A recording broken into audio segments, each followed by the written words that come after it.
E બરાબર શું આવ્યું F/Q. F એટલે બળ છે અને આપણે આનો એકમ લેવો હોય તો આનો એકમ શું હશે ન્યૂટન પર કુલમ અને આપણે પારિમાણિક સૂત્ર લેવું હોય તો આનું m1 l1 t-2 F = ma. આનું આવ્યું a1 t1 m1 l1 t-3 a-1 m1 l1 t-3 a-1 અને આપણે q ના સ્વરૂપમાં લખવું હોય તો અહીંયા q મૂકી શકીએ m1 l1 t-2 q-1. હવે આપણે ધીમે ધીમે થોડું સમજવાનો પ્રયત્ન કરીએ કે આ વિદ્યુત ક્ષેત્ર શું છે. હવે આપણે થોડીક નાની વાતો સમજતા જઈએ. પહેલા આપણે થોડું અહીંયા લખી નાખીએ, પછી હું તમને ડિટેલમાં સમજાવું છું. તો રફલી હું તમને સમજાવું કે કોઈ વિદ્યુત તંત્ર ની આસપાસના વિસ્તારમાં રહેલા એકમ ધન વિદ્યુતભાર પર લાગતું બળ એને આપણે શું કહીએ છીએ વિદ્યુત ક્ષેત્ર કહીએ છીએ. એની ડેફિનેશન કહી શકાય. કોઈ વિદ્યુતભાર તંત્રની આસપાસના વિસ્તારમાં રહેલા એકમ ધન વિદ્યુતભાર પર લાગતું બળ. એકમ ધન વિદ્યુતભાર પર લાગતું બળ. ચલો આ સમજ ના પડી હોય તો આપણે આવી રીતે વ્યાખ્યા કરી નાખીએ. કોઈ વિદ્યુતભારની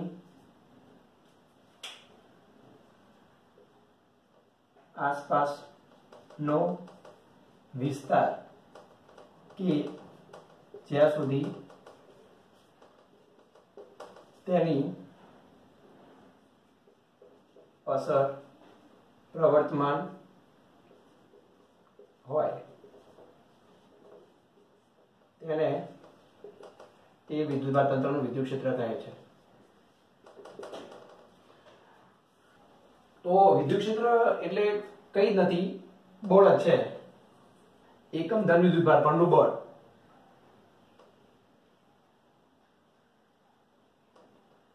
ધન વિદ્યુતભાર પર લાગતું બળ છે. આ બધું આપણે સમજીએ છીએ ધીમે ધીમે. વિદ્યુત ક્ષેત્ર સદિશ રાશિ છે. વિદ્યુત ક્ષેત્ર સદિશ રાશિ છે.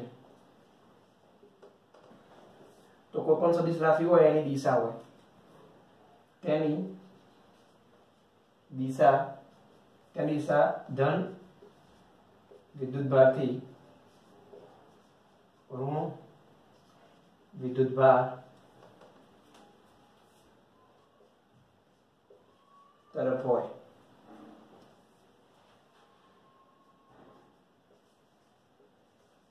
વિદ્યુત ક્ષેત્રની રજૂઆત ક્ષેત્ર રેખાઓ વડે કરવામાં આવે છે. હું થોડા પોઈન્ટ્સ લખી નાખું છું, પછી એ પોઈન્ટ આપણે સમજતા જઈએ. વિદ્યુત ક્ષેત્ર આપણે સમજીએ, પણ આ વિદ્યુત ક્ષેત્ર સમજીએ એની પહેલા આપણે ગુરુત્વાકર્ષી ક્ષેત્ર આપણે 11th છે ને 11th મેં કહ્યું 11th બહુ ઇમ્પોર્ટન્ટ હોય છે. તો 11th માં આપણે ગુરુત્વાકર્ષી ક્ષેત્ર સમજી લઈએ. આપણે દેખો દ્રવ્ય છે, દ્રવ્ય એટલે પદાર્થ, એનો જે દળનો સ્વભાવ છે, દળનો સ્વભાવ કે બે પદાર્થો છે, એ બે પદાર્થો જોડે દળ છે, તો એ બે પદાર્થોના દળના સ્વભાવને કારણે બળ લાગે.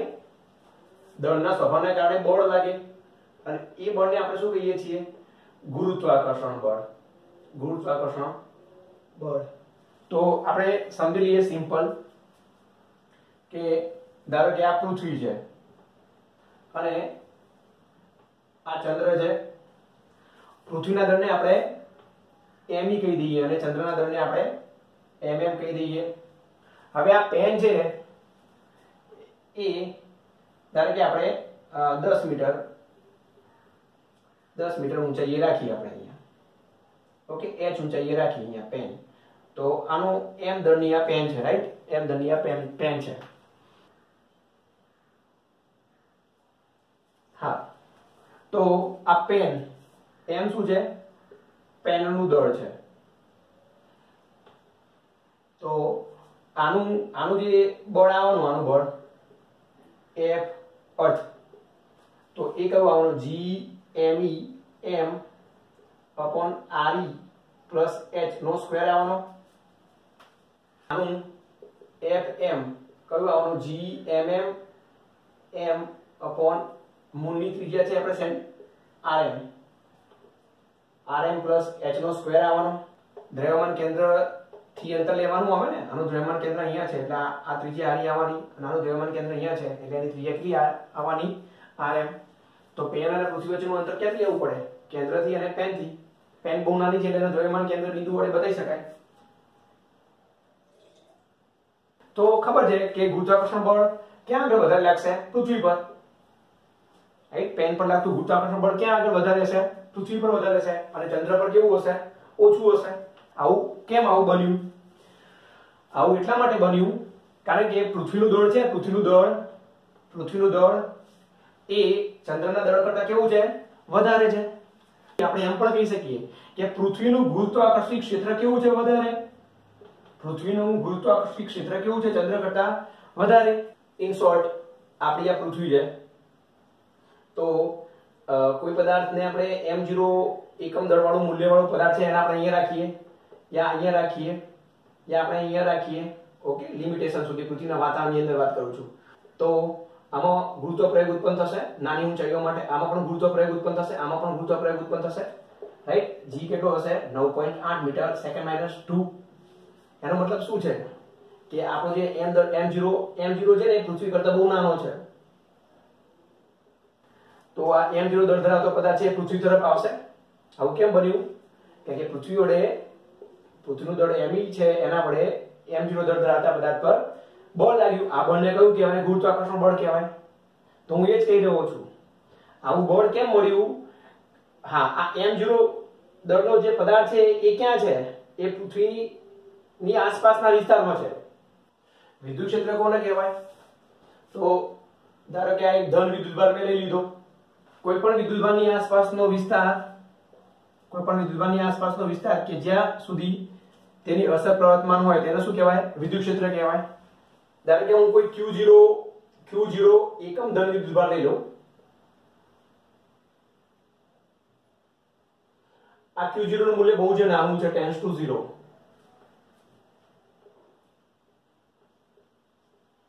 અથવા એમ કહી દઉં તો q0 નું કિંમત એ q કરતા બહુ નાની છે. કોઈ પણ વિદ્યુતભારની આસપાસનો વિસ્તાર કે જ્યાં સુધી તેની અસર પ્રવર્તમાન હોય તેને વિદ્યુત ક્ષેત્ર કહેવાય. ઓકે, ધારો કે મેં અહીંયા p બિંદુ રાખ્યું છે અને p બિંદુ પર મેં q0 જેટલો વિદ્યુતભાર મૂક્યો, તો શું થવાનું? આ પણ ધન છે અને આ પણ ધન છે, તો અપાકર્ષણ થવાનું. તો આ q0 વિદ્યુતભાર ક્યાં જવાનો? આ બાજુ જવાનો, અપાકર્ષણને કારણે. ધારો કે આ q0 ને હું અહીંયા રાખું તો આપણે p' બી દોરી લઈએ, તો બી આ દૂર જવાનો અપાકર્ષણને કારણે. ધારો કે આની પર જે બળ લાગે છે ને આપણે F1 કહી દઈએ, અને આની પર જે બળ લાગે છે ને આપણે F2 કહી દઈએ, તો કઈ જગ્યાએ અપાકર્ષણ બળ વધારે હશે? સીધી વસ્તુ છે, F2 વધારે હશે ને, નજીક છે તો. ઓકે, તો હું એ જ કહી રહ્યો છું કે આ વિદ્યુતભારની આજુબાજુનો જે વિસ્તાર કે જ્યાં સુધી તેની અસર પ્રવર્તમાન છે એ વિસ્તારને શું કહેવાશે? વિદ્યુત ક્ષેત્ર કહેવાશે. જેમ આપણી પૃથ્વી હતી, અહીંયા પૃથ્વી, રાઈટ? તો આ બિંદુએ આપણે પેનને ગોઠવી દઈએ તો પેન નીચે આવતી હતી. તો આ જે વિસ્તાર છે, આ વિસ્તાર શું કહેવાશે? પૃથ્વીનું ગુરુત્વાકર્ષી ક્ષેત્ર કહેવાશે. એવી રીતે આમે એક ધન વિદ્યુતભાર લીધો છે, આ ધન વિદ્યુતભાર, તો એની આજુબાજુનો જે વિસ્તાર છે એ વિસ્તારને શું કહેવાશે? એનું વિદ્યુત ક્ષેત્ર કહેવાશે.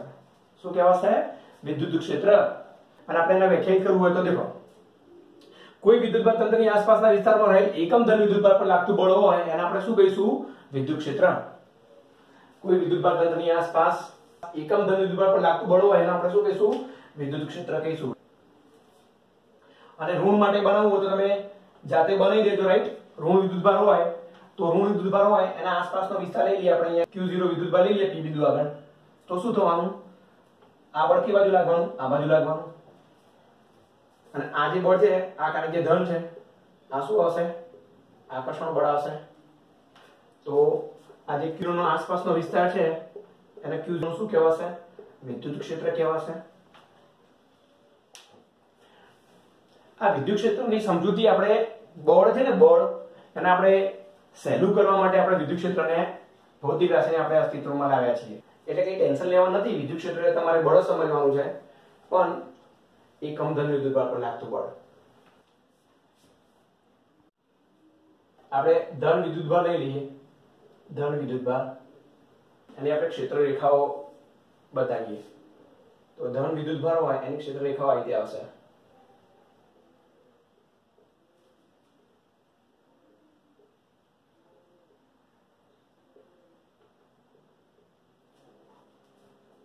આ દિશા કેમ છે? આની જે ક્ષેત્ર રેખાઓ છે એ બહાર જતી દિશામાં છે.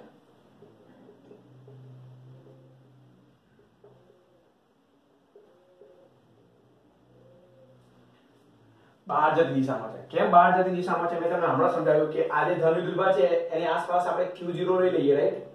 Q0 આસપાસના વિસ્તારમાં કોઈ Q0 ધન વિદ્યુતભાર લઈ લઈએ તો આની પર જે બળ લાગવાનું એ કઈ દિશામાં લાગવાનું? મતલબ એ Q0 આ ધન વિદ્યુતભાર છે આપણો એથી શું થશે?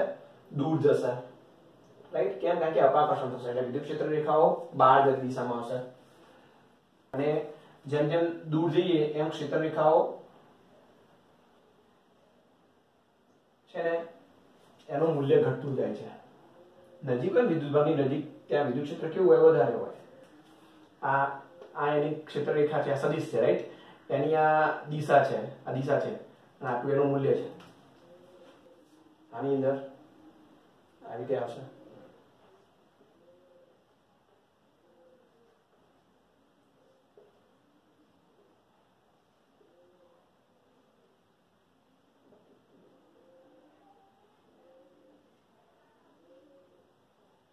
આવું કેમ? કે આ ઋણ વિદ્યુતભાર છે એની આજુબાજુના વિસ્તારમાં કોઈ બિંદુ આગળ આપણે Q0 ધન વિદ્યુતભાર લઈ લઈએ તો આ વિદ્યુતભાર કઈ બાજુ આવવાનો? આ બાજુ આવવાનો. આની ક્ષેત્ર રેખાઓ અંદર તરફ હોય છે.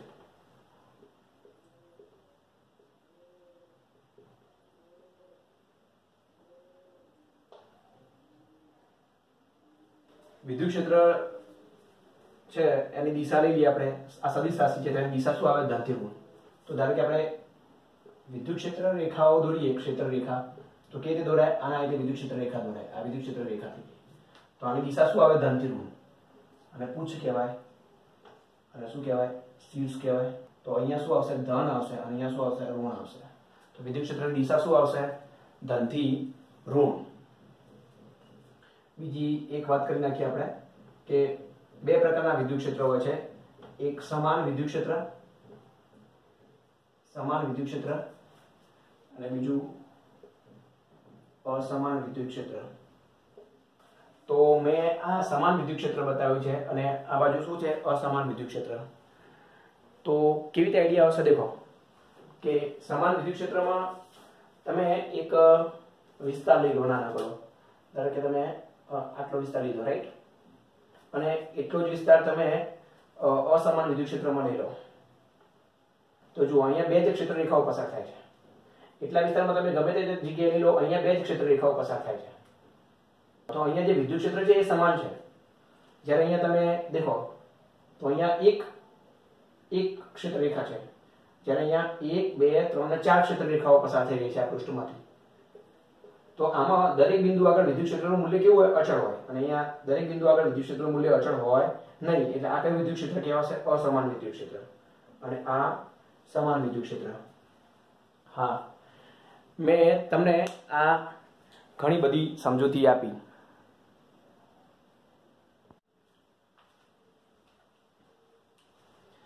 હા, દેખો ધ્યાન આપો. હવે મહત્વનો પોઈન્ટ આપણો આવી ગયો, BTL ફોકસ. મેં તમને આ જે વિદ્યુત ક્ષેત્ર વિશે થોડું સમજાવવાનો પ્રયત્ન કર્યો. હા, આ બધામાંથી મારે જે જરૂર છે ને એ હવે અહીંયા ધ્યાન આપો બરોબર. તો BTL ફોકસ. તો આપણે વિદ્યુત ક્ષેત્ર બતાવી દઈએ, સમાન વિદ્યુત ક્ષેત્ર.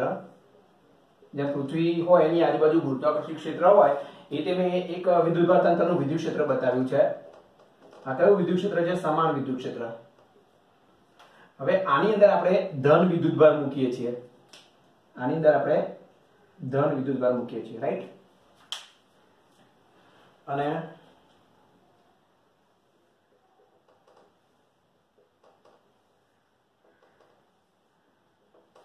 સોરી, સમાન વિદ્યુત ક્ષેત્ર છે, સમાન વિદ્યુત ક્ષેત્ર છે એની અંદર આપણે ઋણ વિદ્યુતભાર મૂકીએ છીએ. આખા લેક્ચરમાં સૌથી ઇમ્પોર્ટન્ટ વસ્તુ છે તો આની પર ફોકસ કરો તમે. BTL focus. હવે સમાન વિદ્યુત ક્ષેત્રમાં કોને મૂક્યો છે? ધન વિદ્યુતભારને મૂક્યો છે. આ જે બધો કોન્સેપ્ટ ચાલી રહ્યો છે એ સ્થિર વિદ્યુતનો ચાલી રહ્યો છે. અને અહીંયા શું છે? સમાન વિદ્યુત ક્ષેત્રમાં ઋણ વિદ્યુતભાર. આપણે આ સમાન વિદ્યુત ક્ષેત્ર છે એમાં આપણે ધન વિદ્યુતભારને મૂક્યો. તો આ ધન વિદ્યુતભાર કઈ તરફ ગતિ કરશે? રાઈટ કે લેફ્ટ? બોલો, કઈ તરફ ગતિ કરશે? રાઈટ જશે ને, કારણ કે આ બાજુ ઋણ છે અને આ બાજુ ગતિ કરશે. તો બહુ જ અગત્યનો પોઈન્ટ છે આપણો કે ધન વિદ્યુતભાર એ વિદ્યુત ક્ષેત્રની દિશામાં ગતિ કરે. યાદ રાખજો બરોબર, ધન વિદ્યુતભાર હંમેશા વિદ્યુત ક્ષેત્રની દિશામાં ગતિ કરે. બહુ જ અગત્યનું છે. ઋણ વિદ્યુતભાર એ વિદ્યુત ક્ષેત્રની વિરુદ્ધ દિશામાં ગતિ કરે. ગતિ કેમ કરે? કારણ કે આના પર બળ લાગે. આપણે કરાયું ને E=F/Q. ઓકે, તમને યાદ રાખવાનું કહ્યું હતું, 20 વખત લખવા આપ્યું હતું. જો તમે બધું યાદ રાખતા હો તો F=QE આવે ને, F=QE. તો આ ધન વિદ્યુતભાર પર બળ લાગશે. એ બળનું મૂલ્ય કેટલું હશે? F=QE. આનું મૂલ્ય શું હશે? F=QE. પણ ધ્યાન આપજો, બળ સદિશ રાશિ છે. તો આમાં જે F ની દિશા અને E ની દિશા એક જ છે. અને આમાં F ની દિશા અને E ની દિશા વિરુદ્ધ છે. તો સદિશ તરીકે લખવું હોય આપણે તો આને લખી શકાય F=QE. અને આને લખી શકાય F=-QE. સમજો, આગળ પ્લસ છે એનો મતલબ F ની દિશા અને E ની દિશા એક જ છે. Q તો અદિશ રાશિ છે. અને આગળ માઈનસ છે એટલે એનો મતલબ F ની દિશા અને E ની દિશા વિરુદ્ધ છે. ઓકે, માઈનસ નિશાની શું બતાવે છે કે આ વિદ્યુતભાર પર લાગતું બળ એ કઈ દિશામાં છે? વિદ્યુત ક્ષેત્રની વિરુદ્ધ દિશામાં છે. વિદ્યુત ક્ષેત્રની દિશા તો કઈ બાજુમાં આવવાની? આ બાજુમાં આવવાની ને. આ કઈ દિશા આવી? વિદ્યુત ક્ષેત્રની દિશા આવી. આ જે દિશા આવી છે એને આપણે વિદ્યુત ક્ષેત્રની દિશા કહીએ છીએ. તો બરોબર ધ્યાન આપજો કે ધન વિદ્યુતભાર હોય, ધન વિદ્યુતભાર વિદ્યુત ક્ષેત્રની દિશામાં ગતિ કરે. જ્યારે સમાન વિદ્યુત ક્ષેત્રમાં આપણે ઋણ વિદ્યુતભારને મૂકી દઈએ, ઋણ વિદ્યુતભારને, તો એ ઋણ વિદ્યુતભાર કઈ દિશામાં ગતિ કરે? વિદ્યુત ક્ષેત્રની વિરુદ્ધ દિશામાં ગતિ કરે. આવું કેમ ગતિ કરે? કારણ કે એના પર બળ લાગે. જેમ પૃથ્વીની આસપાસના વિસ્તારમાં આપણે કોઈ દળ ધરાવતો પદાર્થ મૂકીએ છીએ તો એ એમ દળનો પદાર્થ હોય કઈ બાજુ ગતિ કરે છે? પૃથ્વી બાજુ. કેમ? કારણ કે પૃથ્વી વડે એની પર બળ લાગે છે. ઓકે, ધન વિદ્યુતભાર ને આપણે સમાન વિદ્યુત ક્ષેત્રમાં મૂકી દઈએ તો એની પર બળ લાગે, એના કારણે ધન વિદ્યુતભાર કઈ દિશામાં ગતિ કરે? ક્ષેત્રની દિશામાં ગતિ કરે.